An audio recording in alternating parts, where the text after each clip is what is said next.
అందరికీ నమస్కారం అండి.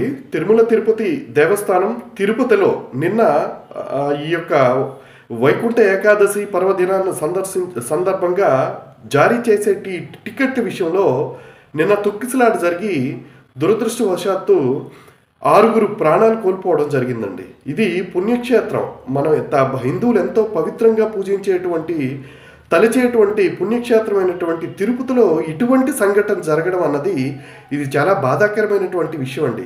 అసలు యాక్చువల్గా పోలీసులు కానీ లేదా ఈ యొక్క తిరుమల తిరుపతి దేవస్థానం ట్రస్ట్ సభ్యులు కానీ అసలు ఏం చేస్తున్నట్టు, అలాంటి పరిస్థితి అక్కడ ఉన్నప్పుడు ముందు ప్రికాషన్స్ చర్యలు తీసుకోవాల్సినటువంటి బాధ్యత నిజంగా వాళ్ళ మీద లేదా? ఈరోజు 6 ప్రాణాలు కోల్పోవడం అనేది ఎంత బాధాకరమైనటువంటి విషయం. ఎన్ని కోట్లు ఇస్తే మాత్రం ఈరోజు తిరిగి ఆ ప్రాణాలను మనం తెచ్చుకోగలుగుతామా? ఆ మాత్రం ప్రికాషన్ తీసుకోవాల్సినటువంటి బాధ్యత లేదా? దీనికి కారకులైనటువంటి వ్యక్తుల్ని తక్షణమే శిక్షించాలి.